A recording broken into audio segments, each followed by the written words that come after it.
On ne choisit pas son métier, il paraît que c'est lui qui vous choisit. Parfois on l'aime, parfois on le déteste. Dans cette histoire, Christine adore son travail. Ce n'est pas qu'un simple boulot pour elle, c'est une mission de vie. Elle aide des jeunes enfants en difficulté.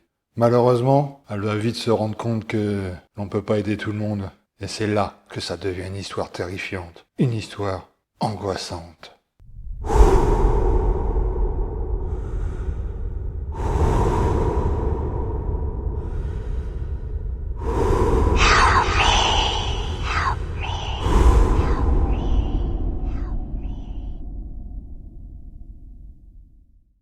Houston, 8 heures du matin. Le jour vient de se lever dans le bureau de Christine. Le soleil chasse la pénombre de la nuit et dépose une toute petite odeur de rosée.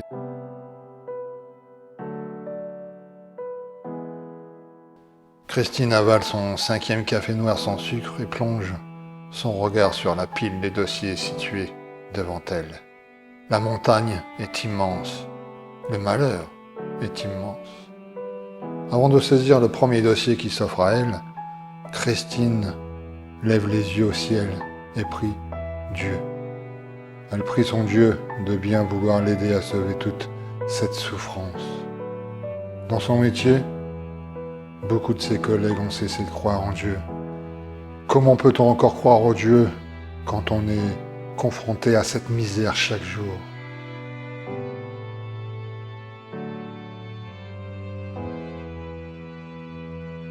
Le premier dossier qu'elle saisit est à classer avec un grand regret. Christine jette un dernier coup d'œil sur la photographie de la jeune Amélie. Amélie Sartre, âgée de 9 ans. Les juges pour enfants accordent toujours la garde à leur mère. Le côté maternel reste le plus fort. Pourtant, le père d'Amélie avait hurlé haut et fort que son ex était devenu hors de contrôle. Mais cette règle maternelle est implacable. La petite Émilie est décédée peu de temps après, par la violence des coups de cet amour maternel. Christine a été profondément touchée par cette mort. Elle s'est juré qu'à l'avenir, elle ferait tout, elle ferait l'impossible pour qu'aucun enfant ne meure par la violence d'un parent indigne.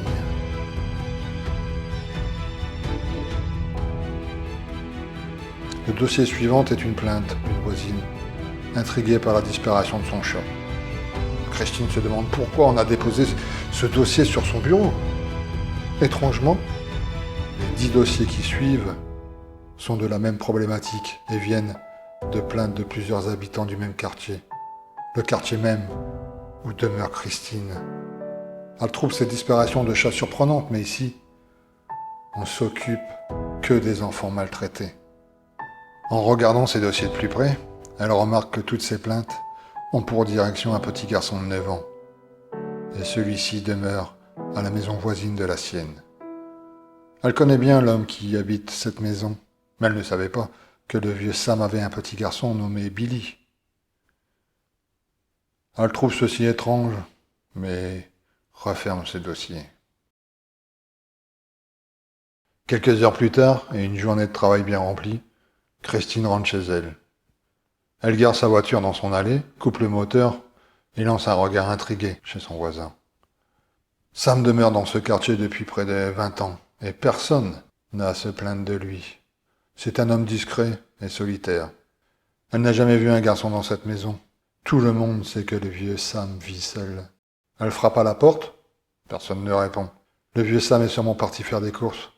Sa vieille voiture rouge n'est pas dans son allée. Christine appuie une dernière fois sur la sonnette. Personne. Il n'y a personne dans cette baraque.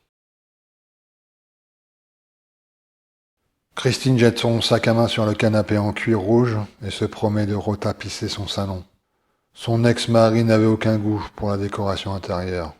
Elle monte dans sa chambre, enlève ses vêtements et se revitalise sous une bonne douche.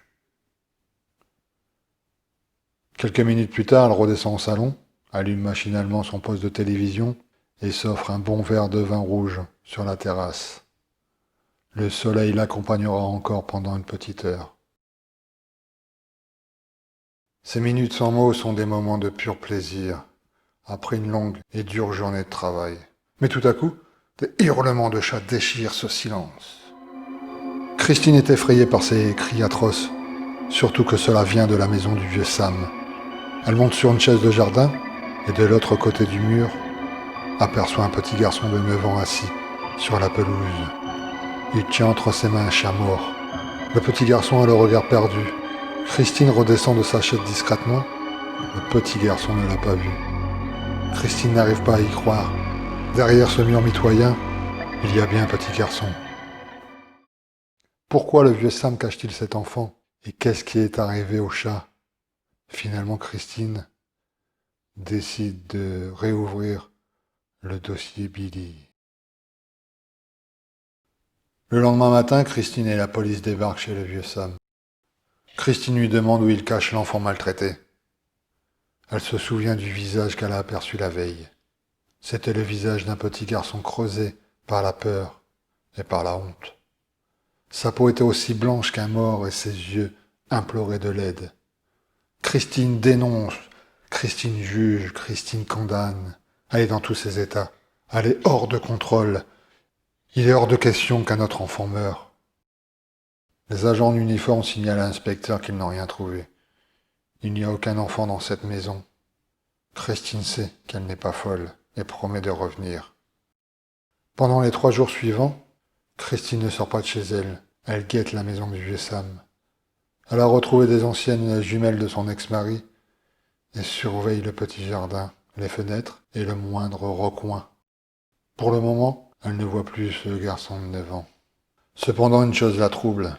Dès qu'un petit animal ou un insecte passe trop près de la fenêtre, donnant au salon du vieux Sam, les animaux se momifient instantanément. Il faut qu'elle prévienne l'inspecteur qu'ici se passe vraiment des choses étranges.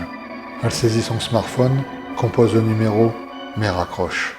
Une idée lui vient à l'esprit. Mais pour cela, il lui faut faire quelques achats. Le samedi, c'est les jours des abrutis. C'est bien connu. Tout le monde sort en même temps pour se ravitailler. On se bat pour des promotions ridicules. On se tape pour des boîtes de conserve venues d'un pays inconnu. C'est ça, les courses du samedi.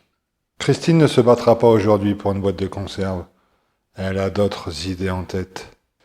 Elle trouve un petit chat trop mignon à prix modeste. Elle a besoin également de fil de pêche et d'un long bâton. Une fois à la maison, à l'abri des dangers du samedi, Christine prépare son piège. Elle accroche solidement le fil de pêche au bâton, puis au chat aux peluches trop mignon. Elle monte sur la chaise de la terrasse et lance son hameçon de l'autre côté du mur. Elle sait que le vieux Sam s'est absenté pour 2 heures. Il assiste à un match de baseball. Le chat trop mignon est de l'autre côté du mur. Il patiente. Christine est concentrée. De la main gauche, elle tient sa canne à pêche.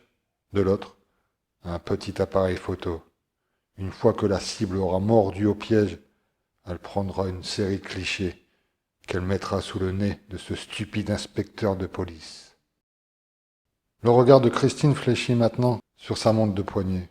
Cela fait plusieurs minutes qu'elle patiente, et il ne se passe rien. Au bout d'1 heure, Christine se rend à l'évidence. Cela ne sert à rien, et en plus, c'est ridicule. Et s'il y avait un garçon de 9 ans dans cette maison, il serait pas assez bête pour mordre à ce stupide piège.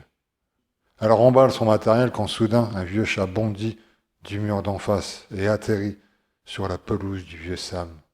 Une fenêtre s'ouvre sans délai. Christine saisit délicatement son appareil photo. Une main sort, c'est la main d'un enfant. Christine n'est pas folle, elle a bien vu un gamin dans cette baraque. L'animal cherche la peluche. Il renifle, il tourne la tête dans tous les sens. Mais le vieux chat arrive trop tard. La peluche n'est plus là. La main lui fait signe amicalement. Elle semble lui dire de ne pas s'inquiéter pour le petit chaton. De toute façon, ce n'était pas un vrai. Le vieux chat renifle, cherche son compagnon en peluche. Tout à coup, Le phénamiole de terreur et de souffrance, ce sont des cris épouvantables qui vous transpercent l'oreille d'horreur. Christine est abasourdie. Elle se demande ce qui arrive. Le vieux chat hurle de plus en plus fort. Son corps se dessèche à une vitesse impressionnante et ses yeux implosent dans un petit bruit sourd. En quelques secondes, l'animal est devenu une momie sans vie. Christine n'en revient pas. Elle redescend de sa chaise et ferme les yeux. Elle veut vite oublier ce spectacle morbide. Elle reste un moment contre le mur, son corps est tétanisé et ses dents n'arrêtent pas de trembler. Elle reste là sans un mot, sans une pensée. C'est la pénombre dans sa tête. Tout à coup, une petite voix brise ce lourd silence. C'est une voix de petit garçon et elle vient de l'autre côté du mur. « Madame, vous voulez mon chat ? Je vous le donne. » Christine ne répond pas. Elle tremble de peur. « Madame, pourquoi les chats meurent quand je joue avec eux ?» Christine lève les yeux vers le ciel. Elle demande à Dieu de l'aider à se reprendre. Elle doit monter sur la chaise et parler à ce petit garçon. Elle pose ses deux mains tremblantes sur le dossier de la chaise, enfonce un pied sur l'assise et s'élève. « Vous êtes folle! Ne le regardez pas !» C'est le vieux Sam. Il hurle, il est en colère, il est fou de rage. Christine redescend de sa chaise et reste cachée de l'autre côté de son mur. La colère de son voisin s'est amplifiée. Elle l'entend crier, taper sur les murs. Elle a peur pour le jeune garçon. Elle adresse une autre prière à Dieu et prend son courage entre les mains. Elle rentre à l'intérieur de sa maison, saisit son sac à main et sort taper à la porte d'entrée du vieux Sam. Son poing cogne farouchement. Christine est déterminée. « Je sais que vous séquestrez ce jeune garçon. Ouvrez, ouvrez !» À sa grande surprise, la porte s'ouvre. Le vieux Sam lui sourit. Christine s'installe sur un vieux canapé. « Où est l'enfant ?» demande-t-elle sèchement. Dans sa chambre, il dort. « Pourquoi séquestrez-vous ce pauvre enfant ?» Le vieux Sam ne répond pas tout de suite. Il avale son verre de cognac, puis finit par lui révéler ce lourd secret qu'il cache depuis trop longtemps. Christine l'écoute avec attention. Elle a du mal à comprendre. Elle se demande si le vieux a toujours ses facultés. Le vieux Sam sait qu'elle ne le croit pas. Cela a toujours été comme ça. Cette fois-ci, il décide de procéder autrement. De toute façon, il est trop vieux pour continuer sa lourde charge. Il enlève ses lunettes de soleil et les tend à son invité. Lorsque vous verrez mon Billy, mettez ses lunettes. Il est impératif de les porter en sa présence. Votre vie dépend de ses lunettes. Il se mouche dans un vieux mouchoir en tissu et part à la cuisine sans un mot. Il ouvre un des placards, saisit un petit pistolet, enfonce le canon dans sa bouche, ferme les yeux et tire. Christine sursaute, la détonation lui a fracassé les tympans. Elle court à la cuisine, découvre l'affreux spectacle. Le vieux Sam est sur le sol, il y a du sang partout. Christine lève les yeux au plafond, elle entend des bruits de pas. C'est l'enfant qui se réveille. Sans perdre de temps, elle décide de monter à la rencontre de l'enfant mystérieux. Elle préviendra la police après. L'assistance sociale grimpe les escaliers d'un pas décidé. Elle doit venir en aide à ce pauvre garçon. Dans sa main, elle a les lunettes de soleil du vieux fou. Elle hésite à les poser sur son nez. Finalement, non. Elle ne va pas mourir parce qu'elle a regardé un enfant droit dans les yeux. Le petit Billy a retrouvé une nouvelle famille. Tout le monde prend soin de lui. Ici, dans cet hôpital très spécial, on le soigne, on le protège et on l'éloigne des autres humains. Billy possède un étrange pouvoir, une étrange malédiction. Si jamais vous portez votre regard dans le sien, vous vous transformez en momie.